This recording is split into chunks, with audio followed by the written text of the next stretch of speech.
सोनिया जी के कहने पर जब कांग्रेस पार्टी ने कहा भगवान राम तो है ही नहीं, उसी दिन हम समझ गए थे कि this is not a disaster of statement, this is not a foot in mouth disease, this is a design. आप सोचिए, जिस दिन भगवा आतंकवाद कहा गया, हिंदुओं को आतंकवादी कहा गया, जिस दिन राहुल गांधी ने कहा हमें सिम्मी से खतरा नहीं है, हमें हिंदुओं से खतरा है, that was not a disaster in statement, it was a design. सोच समझकर, नाप तौल कर बोला गया था। जब राहुल गांधी विदेशों में जाकर मुस्लिम ब्रदरहुड के साथ कंपेयर करते हैं, आईएसआईएस के साथ हिंदुओं का कंपेयर करते हैं, तो याद रखिए ये कोई कंट्रोवर्सी नहीं है, ये कोई कंट्रोवर्शियल स्टेटमेंट नहीं है, ये डिजाइन है, ये सोच समझकर दिया गया बयान है।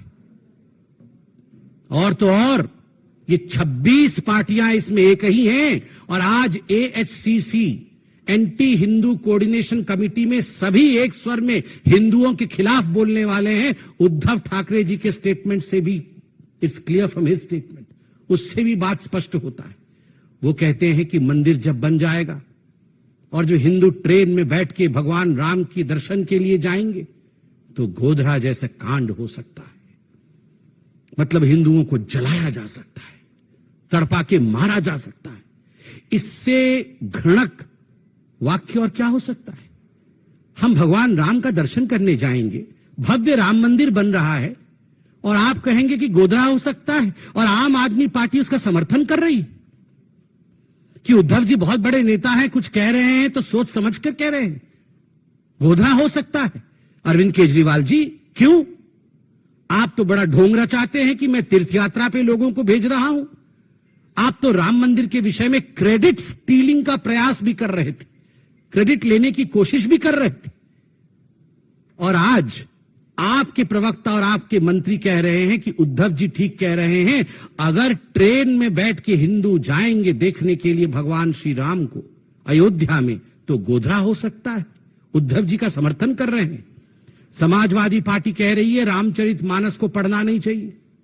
जिस प्रकार के घृणक शब्दों का प्रयोग श्री रामचरितमानस के लिए उपयोग कर रही है समाजवादी पार्टी, ना कहे तो भला, जिह्वा पे नहीं आ सकता है।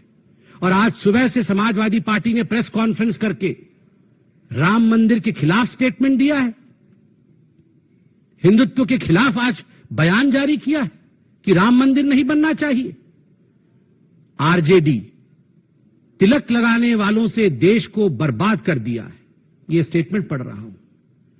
कल का स्टेटमेंट है उनके एक बहुत बड़े कद्दावर नेता का कि इस देश को यदि किसी ने बर्बाद किया है तो तिलक लगाने वालों ने बर्बाद किया है। आप और हम जब एग्जाम लिखने जाते हैं, आप और हम और हमारे बच्चे जब परीक्षा लिखने जाते हैं, तो हमारी माएं हमारे ललाट पर विजयी भव करके तिलक लगाती हैं। हजारों वर्षों से सैनिकों की पत्नियों ने तिलक लगाया है। हजारों वर्षों से ईश्वर को याद करते हुए हमारे बुजुर्गों ने हमारे ललाट पर तिलक लगाया है। हमने इस देश को बर्बाद किया है। राखी जब बांधा जाता है तो बहन अपने भाई के सर पे तिलक लगाती है। क्या भाई देश को बर्बाद कर देता है? क्या भाई बहन को बर्बाद कर देता है? तिलक लगाने वालों ने देश को बर्बाद किया है। आम आदमी पार्टी, आप सोच के देखिए, ये वही पार्टी है। अरविंद केजरीवाल जी ने ट्वीट किया था, स्वस्तिक चिन्ह के पीछे एक व्यक्ति झाड़ू लेके पड़ा हुआ था, इस देश से स्वस्तिक चिन्ह को मिटाना है। यह अरविंद केजरीवाल जी का नारा था, देश से स्वस्तिक चिन्ह को मिटाना है। एक स्वस्तिक चिन्ह मिटाना चाहता है, एक राम मंदिर नहीं बनने देना चाहता है, एक चाहता है कि राम मंदिर बन जाए तो वहां गोधरा हो जाना है, एक चाहता है कि हिंदू धर्म का लोप हो जाना है। तो ये जो एंटी हिंदू कोऑर्डिनेशन कमेटी की आज बैठक हो रही है, वो किस लिए हो रही है?